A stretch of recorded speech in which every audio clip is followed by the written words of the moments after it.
Welcome to the Acton Institute in today's Acton Lecture Series. My name is Stephen Barrows, and I'm the Chief Operating Officer here at Acton, where our mission is to promote a free and virtuous society characterized by individual liberty and sustained by religious principles. Today's format will be a lecture of approximately 30 minutes, followed by 30 minutes of questions and answers. We are recording this event, so those who want to ask a question should raise their hand and wait for the microphone to be passed to you prior to asking your question.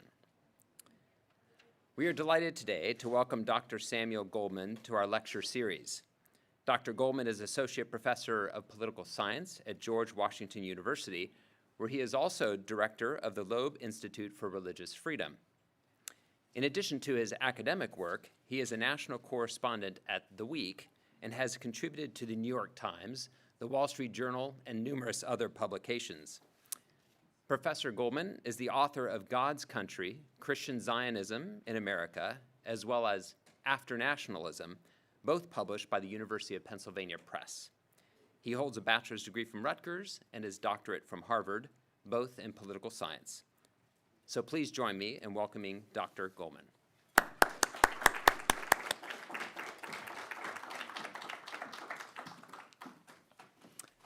Thank you, Stephen, for that generous introduction, and thanks also to the Acton Institute for the invitation to speak.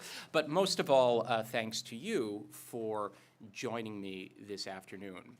It's the practice of most speakers to thank their audiences at the conclusion of their remarks, but I've always thought that didn't make much sense, since by the end there's nothing they can do about it anyway.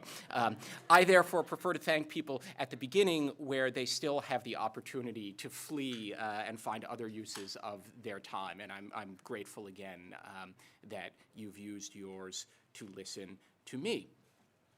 So my topic today, as advertised, is a question. Are we a nation? And this is, of course, a weighty question to consider over lunch. It is also a provocative question. And it may seem as if it is a question that needs only to be asked under uniquely polarized conditions. And there is a whole genre of commentary, both academic and journalistic, decrying the fragmentation and disunity of American life at this historical moment. But I think that it's a question that is not unique to our times. To the contrary, questions about the character and criteria of the American nation go back to its very founding. The Declaration of Independence, in its first paragraph, affirms the right of one people to assume a separate and equal station among the powers of the earth. In the last paragraph, though, it refers to independent states in the plural and groups its signers by the states that they represent, suggesting that there is an ambiguity even at the iconic moment of national unity. The same ambiguity is present in the very name of the political community established by the Declaration, the United States of America. This description has, as the pluralist theorist Horace Kallen once noted, a peculiar ambiguity. Rather than naming the land of a particular people, it describes a specific institutional arrangement, in part of a larger landmass. And it may be useful to know that in the 18th century and even into the 19th century, the term America was often used to describe the whole North American continent and sometimes the whole Western Hemisphere. So this is a very different kind of name in comparison to England, the land of the Angles, Scotland, the land of the Scots, or Deutschland, the land of the Deutsch. Other factors might also lead us to question the national character of the United States. The term nation is derived from the Latin natio, or birth, And although it has been used in a wide range of ways, which is one of the reasons that debates about nationalism are so interminable, they often revolve around definitions rather than the content at hand. But nevertheless, many, if not all, of the standard definitions appeal to some idea of common descent. But that has never really been true of the population of the United States, even if we restrict membership to the free whites who were initially considered citizens. Even in the 18th century, before the commencement of mass immigration in the middle of the 19th century, what became the United States was notable for the ethnic variety of its inhabitants. That diversity is less unique than we sometimes think, though. Many other nations emerged from quite various origins involving immigration, imperial expansion, and sometimes outright subjugation. The English are not all descendants of the Angles. Celts, Saxons, Vikings, and Normans are all prominent in the mix. And the French are not all descendants of the Franks. Just ask the Bretons, Burgundians, and Basques. So in all of these cases, the unifying features of the nation seem to have less to do with DNA than with culture. To be a member of the nation is to speak, to think, and to live in a certain way. Yet here, too, the United States seems different. We do have a historically dominant language.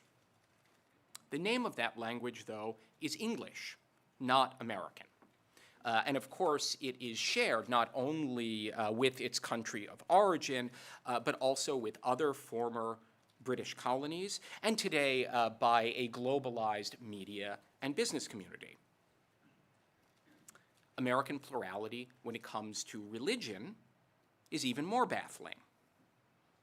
The British colonies of North America were famously populated, at least in part, by dissidents and heretics. Many were fleeing not only from dominant institutions at home, but also from each other. In most cases, it is anachronistic and somewhat misleading to describe them as seeking religious freedom. To the contrary, many, although again not all, were fleeing religious pluralism and hoped to establish communities in which everyone would agree. But by the early 19th century, at the very latest, it was clear that this would not be possible. Now, the Constitution prohibits only a nationally established church, although in the period that was a significant concession to religious diversity. The states were permitted to maintain their own religious establishments, which they did until 1833, when Massachusetts abolished the so-called standing order of the Congregational Church. But those establishments broke down not under constitutional constraint, but rather under sheer unpopularity.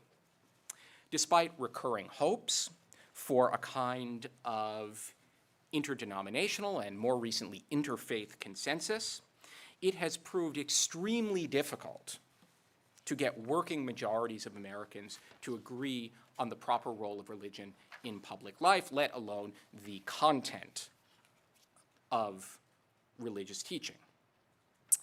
And in this context, people often forget that the case for so-called strict separation of church and state, the phrase, of course, popularized by Jefferson, was not originally advanced by secularists.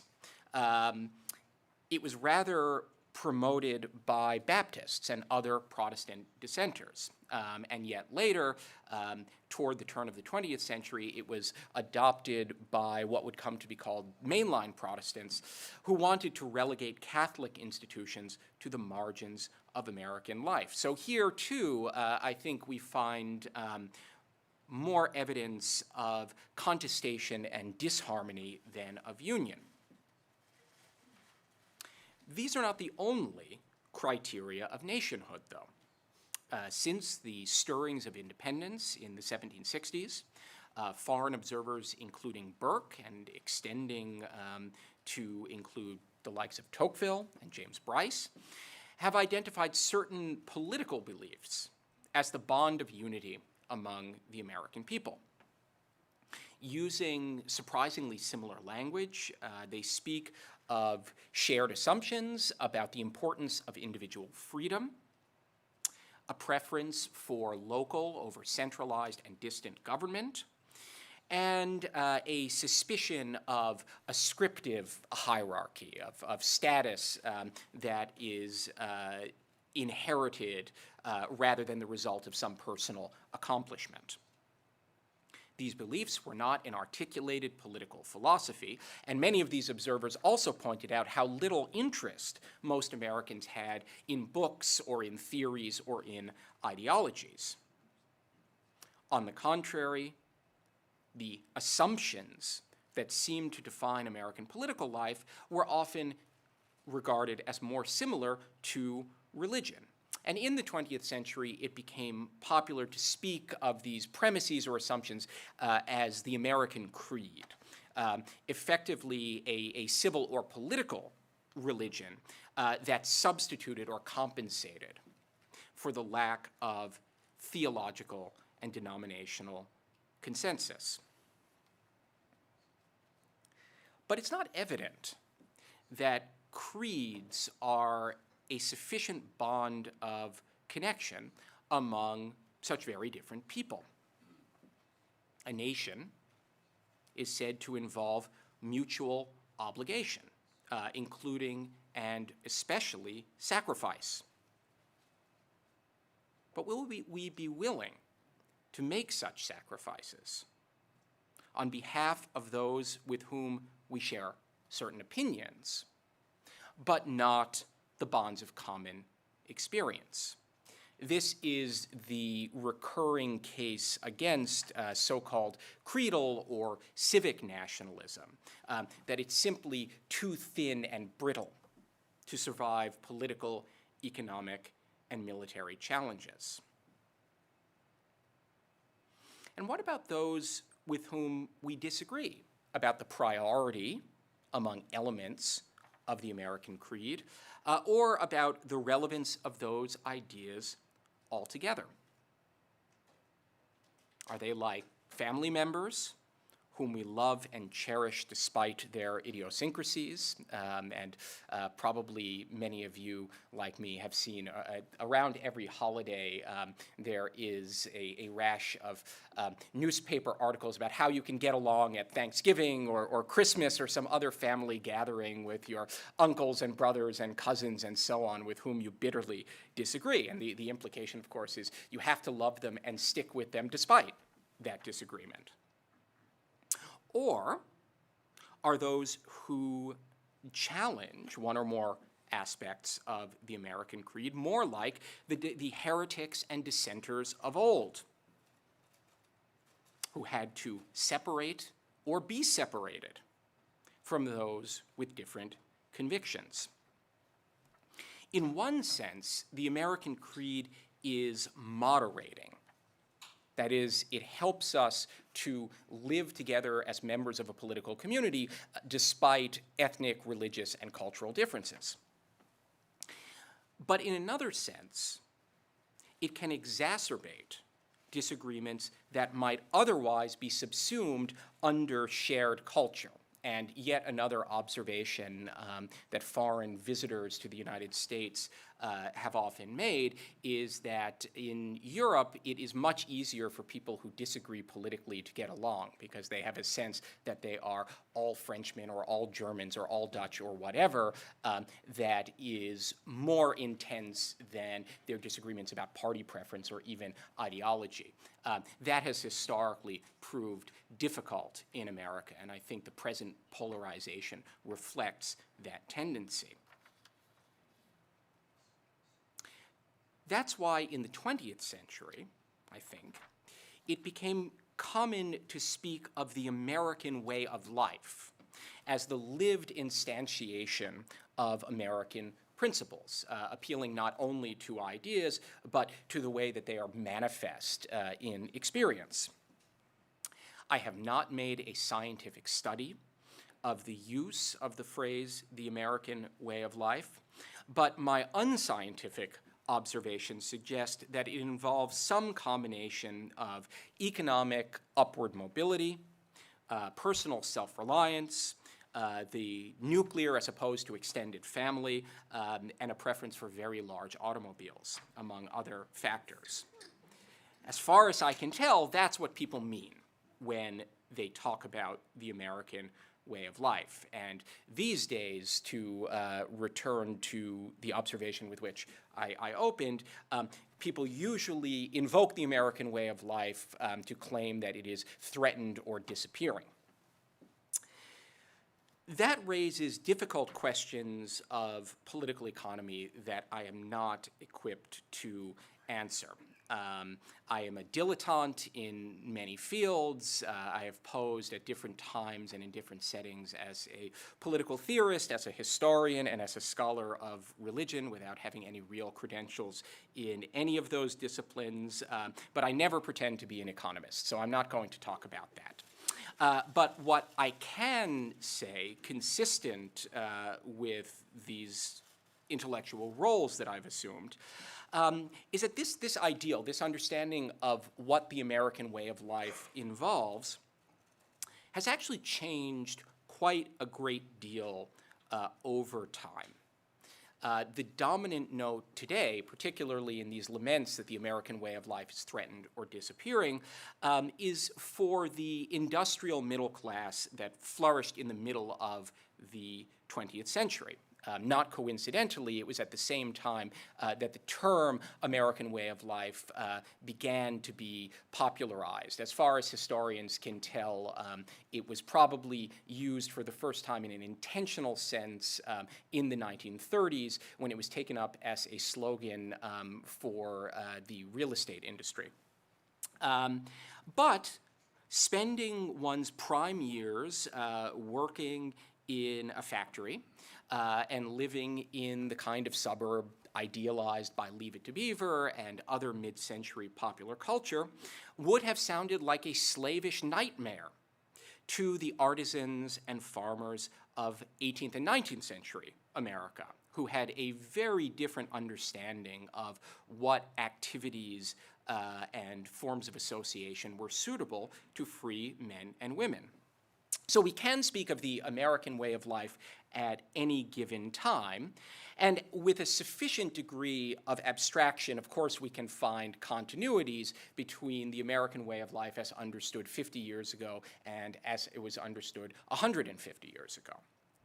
But in detail, there is enormous variation, and I think the extent of that variation tends to get lost in appeals to an exaggerated, if not altogether imaginary, historical continuity.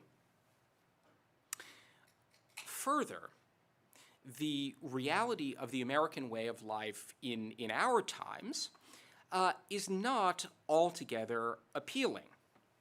The most generically American landscapes and habits are also some of the most boring and, at their worst, inhumane. And for an example of what I mean, just visit your nearest strip mall. The most appealing locations and cultures are those that retain some highly distinctive regional, historical, or natural characteristics. And that includes this particular corner of Michigan, which, as you know, has a very distinctive and interesting history, but also New York City, or the Blue Ridge Mountains, or Monument Valley, or Miami. All of them are America, but none of them is simply American. So does this all mean that we are not, in the end, a nation? I don't think that conclusion follows, but we have to be specific about what we mean by nation. We are not one people unified by origin, by faith, or by ideology. Despite periodic attempts to settle on a single version of the American story, we are only loosely bound by shared narrative as well. Nor is this a new condition. Once again, and I discuss this at much greater length in my book, but it's still a short book, so I strongly encourage you to read it. A high degree of dispute, of polarization, and unfortunately even violence has been characteristic of American life for more than 200 years. But neither are we a collection of distinct nationalities, as in the European empires that collapsed in the 20th century. The rewards and pressures of American life are such that organized separatism around ethnic, religious, or cultural qualities tends to fail. And yet, those qualities are not simply effaced by a stable and cohesive national culture. It is a fortunate irony of American history that both radical assimilationists and radical pluralists have been right and wrong at the same time. America changes all who join it, but in the process, they also change America. And there is no reason to expect that this process will stop in the future. So are we a nation? Well, we are a body of citizens whose participation sustains particular institutions at local, state, and, as we say, federal levels. Those institutions were not the disembodied products of abstract thinking. They were established by particular people in a particular time and place. But they were bequeathed to future generations that those founders did not know, and they have been applied within geographic boundaries that assumed their final dimensions only within living memory. We are a nation so long as we accept that inheritance, with the understanding that we are not merely executors charged with obeying to the letter instructions that we have been given, but rather partners in an enterprise whose outcome we cannot clearly discern. That is a difficult and often a fearful task. And I think, and this is also something I discuss at greater length in the book, that you can trace recurring American identity crises extending back to the 1790s at least. And the political scientist Samuel Huntington calculated once that they seem to happen about every 60 years. So if you think of the 1960s and early 70s as our last big national freakout, we are right on schedule for a relapse. But I also think and believe that that responsibility is good enough. And I have been interested to see, just in the last few weeks, as we've been confronted with the specter of interstate aggression of a kind that had been thought to belong to the past, some diminution of culture war hostilities or return to seriousness. And I think that's not coincidental. Americans tend to turn against each other and to be at each other's throats when we have nothing else to think about. And it's sometimes in the encounter with violence and oppression elsewhere that we are reminded of what we do have in common. So although I am not an optimist exactly, I do try to be hopeful and believe that we have in our history and in our culture resources for, if not resolving, then living with the fragmentation and polarization that we experience. But ultimately, it is a wager rather than a proof. And I think that it is in recognizing the precariousness and danger of this enterprise that we can also derive the greatest appreciation for its success so far and inspiration for its success in the future. So thank you very much. I was instructed to speak for about 30 minutes, and I think that I have hit my mark. And I am told that the good people of Acton will call on you, and you can then pose your questions to me.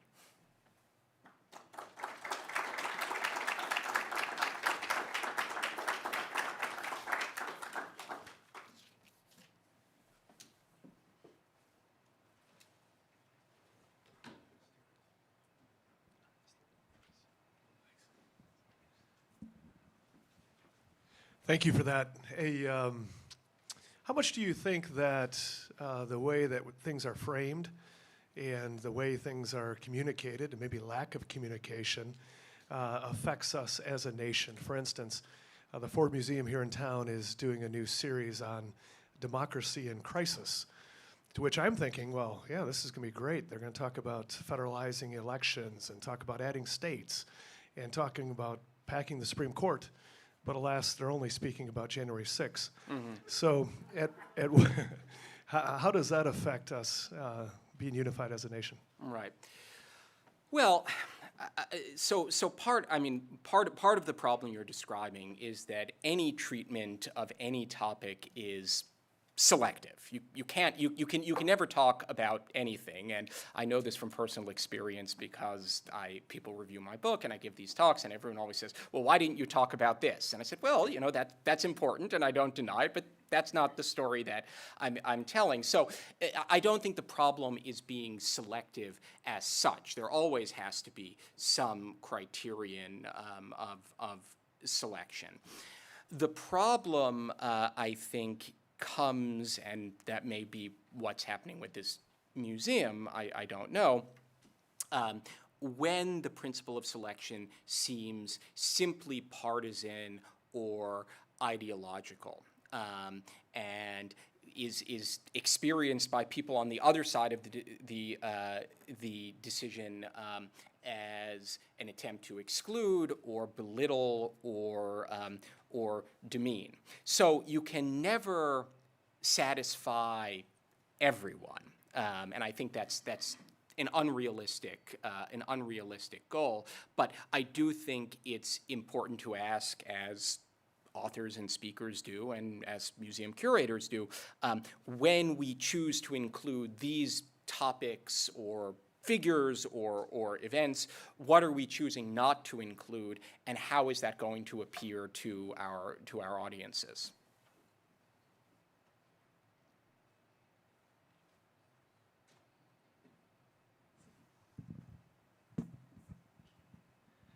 It may have been George Washington, and I'm not sure, that made the comment that our form of democratic Republican government would only work for a virtuous people.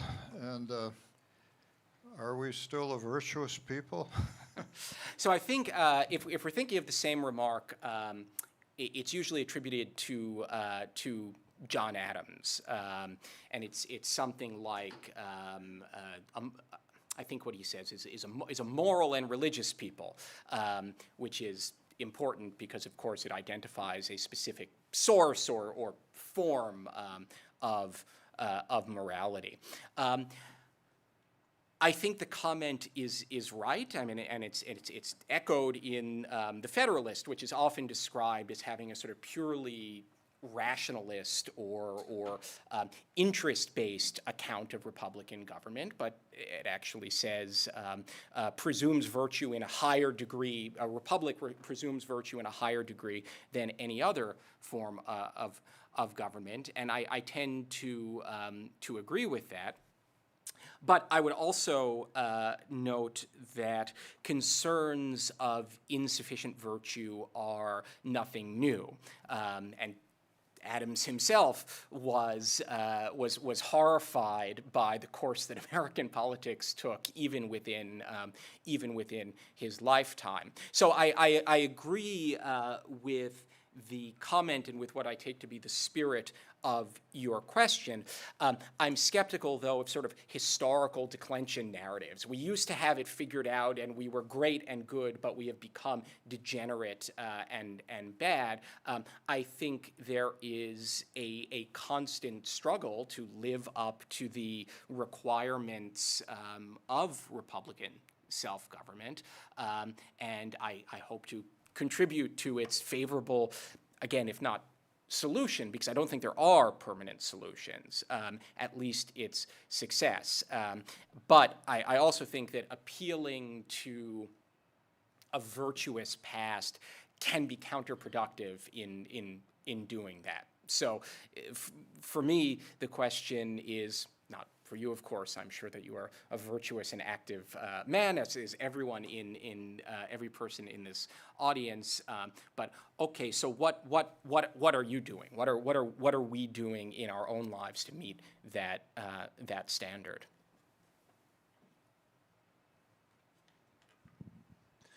So my question would be, so how much of America do you think is being influenced either by multinational corporations like say like Amazon, very large, or Apple, or billionaires like Coke or Bezos? How much of America's vision are we just living by someone else's vision for our life? I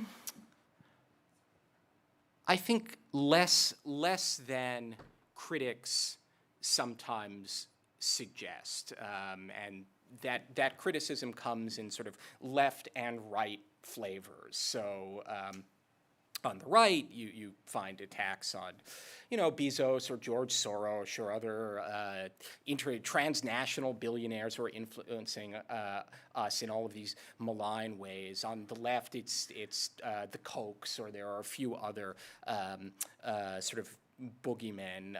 I think that's often a way of distracting attention and responsibility, again, from ourselves. So I don't think that if Jeff Bezos or George Soros were to disappear from the earth tomorrow, our politics and culture would look terribly different. And that suggests to me that their influence is not so great as has been claimed. But maybe you have a specific example. Well, I think of like Zuckerberg. Right. Like is Zuckerberg with what he was doing with elections and whatnot, or the Acton Institute, Right. and how they can sway public opinion. I think of also like big pharma and how, to my understanding, they own the major news networks, because like most of their funding is coming from their ads, which seems everyone's watching these things or getting their opinions from them in a lot of ways. Yeah, I mean, I don't see much evidence of how the perspectives or preferences or other influences have determined people to act in ways that they otherwise wouldn't, and where they have, and pharma is a good example of this. It's not through media; it's through fairly direct forms of economic incentives, and it's a whole other topic. And again, I don't even pretend to be an economist, but there were and are very clear incentives for doctors to prescribe certain drugs, which clearly contributed, even if it was not the sole cause of the opioid crisis. I'm more inclined to think that that's the influence that we should worry about more than commercials on TV or Facebook algorithms.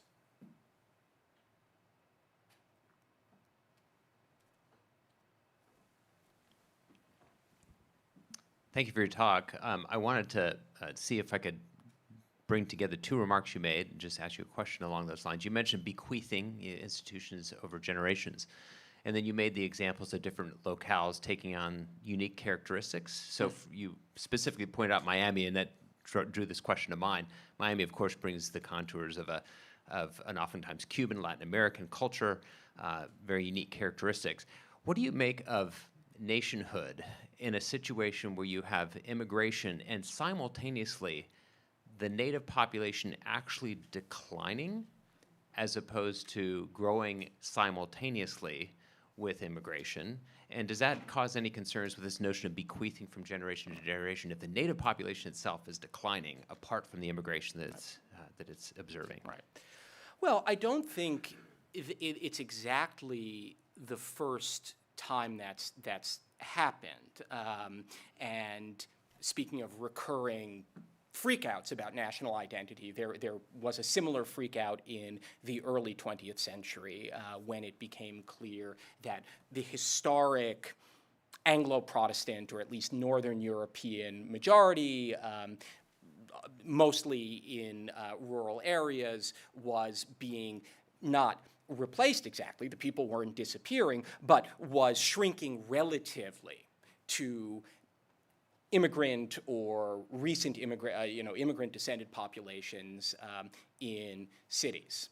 And there were the same dire predictions, almost word for word, the same dire predictions of what was going to happen, that in the press of the late 19th and early 20th century, and yet that's not what happened, as we all know. And one of the ironies of the sort of nostalgia that's become common for the middle of the 20th century is that period is the refutation of the nightmares of 50 years earlier, when it was claimed, these people will never become Americans, they'll never be capable of participating in Republican government, everything is doomed, and we are finished. So the fact that this happened in the past doesn't mean that it necessarily will happen again, and conditions economically, politically, and culturally were quite different in ways that could produce a different outcome. But a problem is not or a risk is not necessarily a terminal problem.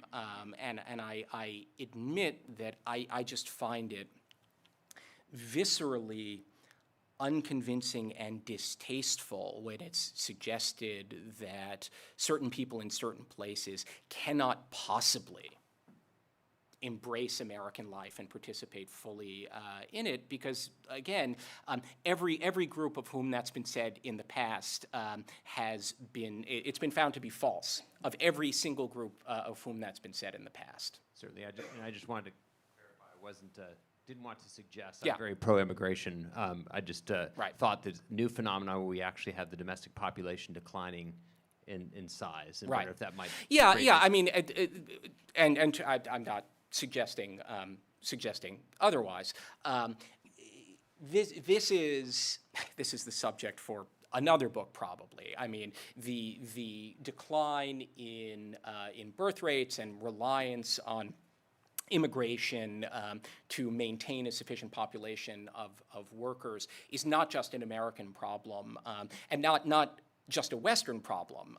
On the contrary, it's even more severe in China, Japan, and South Korea and Asian countries. So we have it relatively good by comparison, but that seems to go much deeper than characteristically American concerns about immigration or assimilation. And if I knew the answer to that, I would tell you what it was. I mean, I confess that I don't. And interestingly, one of the marks of assimilation, for better or for worse, is that when immigrants come to this country, their birth rates begin declining almost immediately.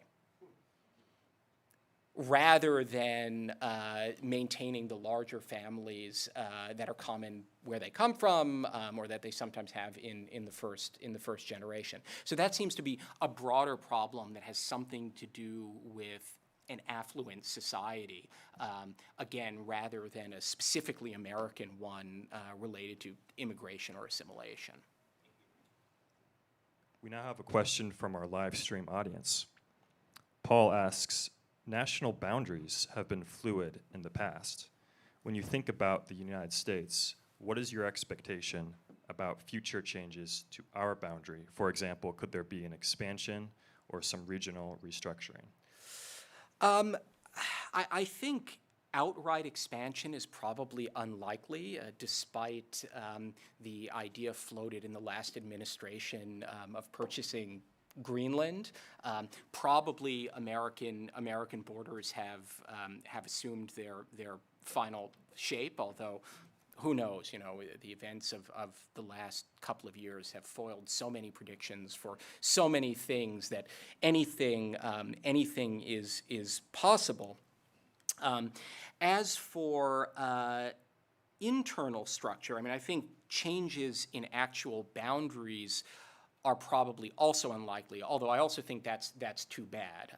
I think one of the problems in American governance is that the relatively small number of jumbo states with populations greater than 20 million are really just too big and disproportionate to the other states. So some people talk about establishing new states. I would rather break up existing big states, and whether that would mean 3 Californias or 4 Texases or 2 Floridas or whatever, I think restoring states to more manageable and proportional sizes would actually be helpful. But I also doubt that anyone is going to listen to me in that respect.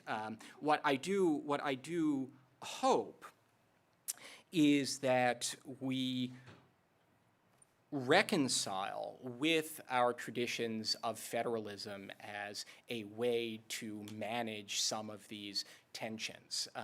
Our national or federal government is just not set up to provide uniform rules and guidance on so many aspects of life. And even within the national or federal government, the executive branch is really not set up to do that. So I think the more power is concentrated in the executive branch, both in the White House and in its unelected administrative corollaries, the more difficult we're going to find it to get along, because there is no way to provide answers to these various questions from Washington that are going to be satisfying to people all over the country. What should we do for a motivation and I don't want to say a boycott for the government democracy that you were talking about? Can you say a bit more about what you have in mind?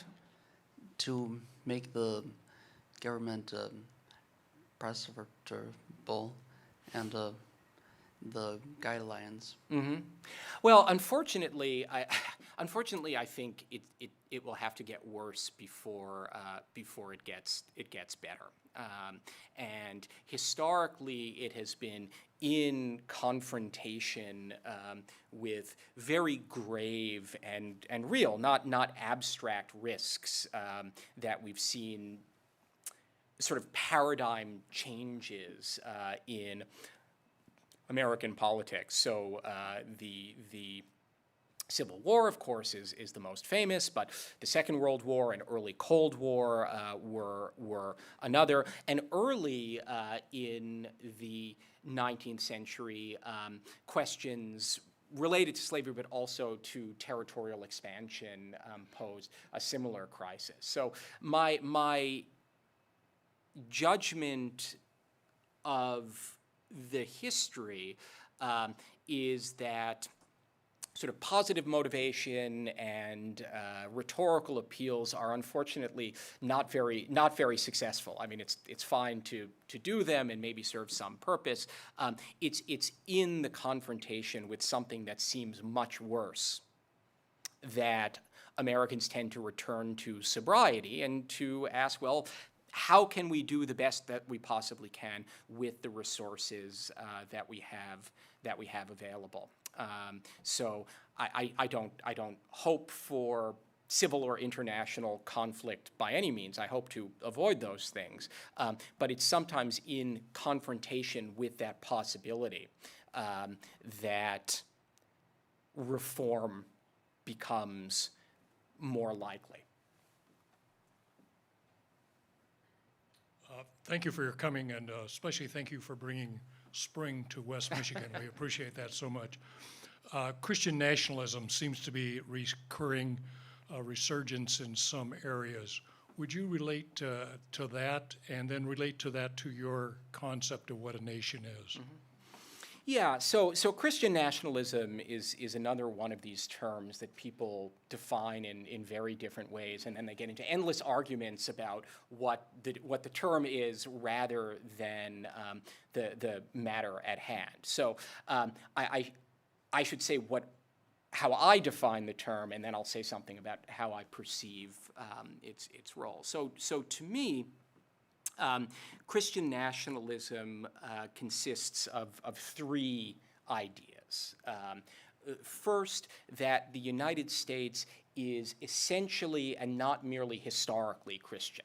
So it's not just an observation about what the founders or other people thought or did or believed in the past. It's a claim that somehow Christianity specifically is written into the essence of the United States. So that's the first one. The second claim is the belief that essence is somehow threatened or endangered or at risk of disappearance. And finally, it's the view that it is a primary responsibility of government, and especially of the national government, to address or restore or otherwise promote that essence. So that's what I mean by Christian nationalism.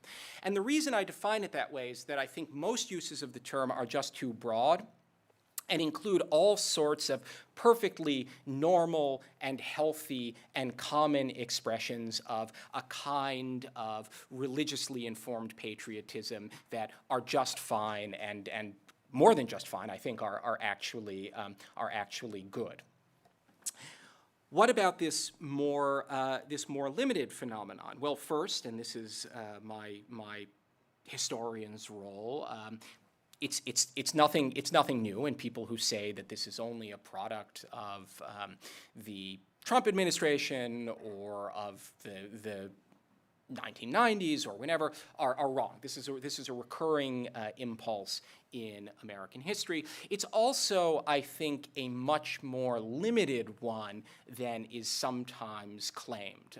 And there are social scientists who have tried to investigate empirically the extent of Christian nationalism, and in the data I've seen, they use far too broad a definition, and the kind of scare stories that have circulated rely on a very broad definition. But if you look at the data and apply narrower criteria, you're not talking about that many people.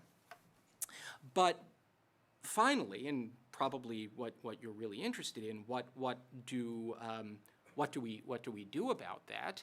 I think the only response is to provide a more appealing alternative, which is not going to succeed with everyone. You can't convince everyone, and so long as they restrict their activity within the boundaries of the law, they're entitled to do that. And one of the implications of my book is that we need to find ways of being more comfortable with really serious disagreement than we usually are. But I think, or I've suggested in several places, that rather than adopting a kind of debunking and condescending secularism, a better response is to say that there is a special place for religion, and there is a special place for Christianity in American history and American public life, but it's not an exclusive place in quite the same way. And one of the scholars who's advanced that argument better than I can is John Inazu at Washington University in St. Louis, who has a concept of confident pluralism, which tries to avoid this sort of fearful sense of being under threat and overwhelmed and attacked. And once again, that's not going to convince everybody, but I think it is a more plausible and appealing alternative than, again, what I've described as sort of a condescending and dismissive secularism that is not only historically misleading, but, to return to the other gentleman's question, makes too many people feel dismissed, disrespected, or otherwise excluded.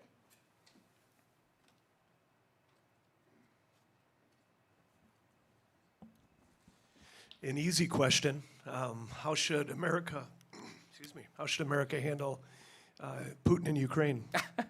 Well, thank you for the easy question, and once again, I must sort of disclaim the limits of my expertise.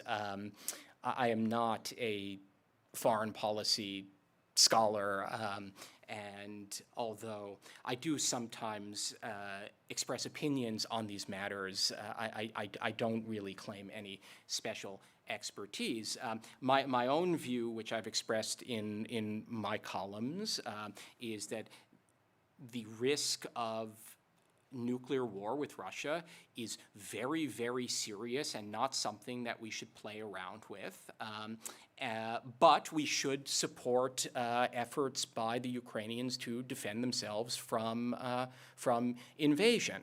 And I have to say, I'm not normally an admirer of this administration, but on this issue, they seem to be doing a pretty good job, and I think it was right that the president has ruled out a no-fly zone, which sounds appealing in the abstract, but if you actually think about what's involved, is a terrifying idea, and that seems to be the emerging consensus: to provide weapons, to continue economic sanctions, but to avoid direct military encounters. That said, I do worry that opposition to the policy of the Russian government can turn into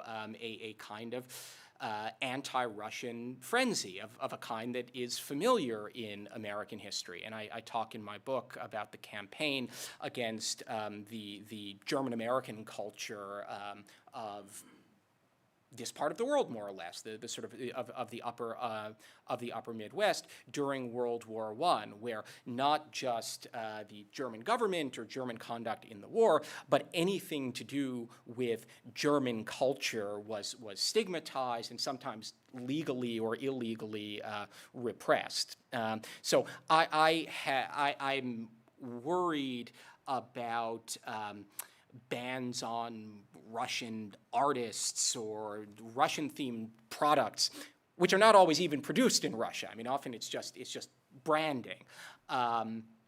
I think we should really be doing the opposite, trying to draw a distinction between Russian culture and Russian people and their government. And one reason that I think we need to do that is that it is possible, and once again, predictions can be foiled, and many unexpected things have happened over the last few years, but it is at least possible, and I would say likely, that this is not a conflict that's going to have a clear and decisive end in a couple of months or a couple of years. We may be in it for the long haul again. And just as during the Cold War, there were efforts to distinguish between the communist government and Russian people and culture, I think we need to do the same today. Again, not out of humanitarianism or sort of fuzzy cosmopolitanism, but as a matter of national interest.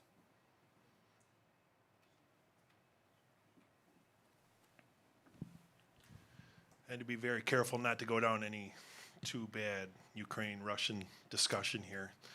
I see an emerging theme, because I tend to watch CGNT, China propaganda television. But their angle, along with Indian,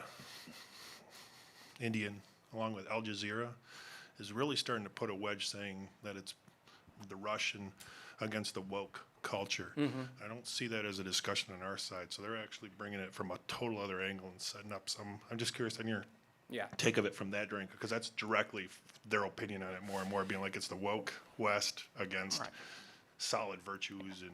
Yeah, I don't. That's their take on it. Yeah, I don't think this has anything to do with wokeness. I mean, I think Russian attempts to dominate Ukraine are a product of geopolitical interests and political tendencies that extend all the way back through the Soviet Union to the czars, and we need no reference to wokeness to explain what they're doing. And on the contrary, some of the events of the last 4 weeks sort of flip some of those concerns. So I found in my Twitter feed until quite recently these tributes to the manliness and macho-ness of the Russian army, and how they were really dominating fighters because they weren't woke and they didn't have human relations seminars and so on.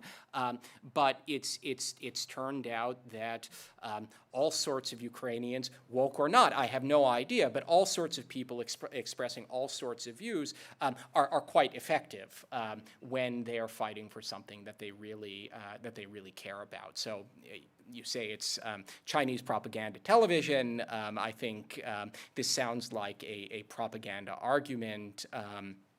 I don't think wokeness or cancel culture is a major cause of what's happening here.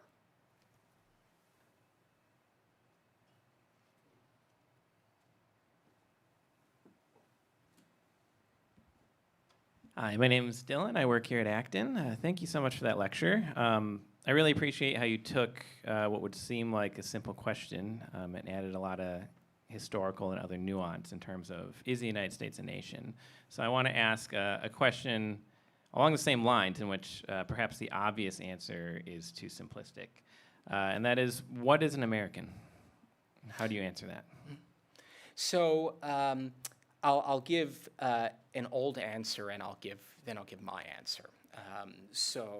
In his Letters from an American Farmer, Hector St. John Crèvecoeur, who was French by birth, and then moved to the British colonies, lived briefly in what had become the United States, and then went back to France, confronts this question. And in a famous passage, he says, what is the American? He is someone whose father was English, whose wife is Dutch, whose children married native and German women. He sort of goes through this whole litany, and he concludes the American is the man of the future. And that's certainly the most quoted sentence or passage that Crèvecoeur ever wrote. It may be among the most quoted passages that anyone has ever written, and that's because it's flattering in certain ways. I mean, it reflects this idea that anyone can become an American, and it's through these encounters and mixtures that we realize ourselves most fully. It's also a partial answer, and in the book I talk about the literary context for it. And one of the things that's interesting is that in that passage, it's spoken through the mouth of a character. Who's called James. He's a genuine American farmer is how Krefkor describes him. And James lives in Pennsylvania. And right before the bit that everyone quotes, James says, now, of course, when I talk about what an American is, I'm not talking about New England. I'm talking about us here in Pennsylvania. Because in New England, they're all real Englishmen, and that's different. But west of the Hudson, we have this polyglot quality. So even in this passage that's become iconic, there's a very clear distinction.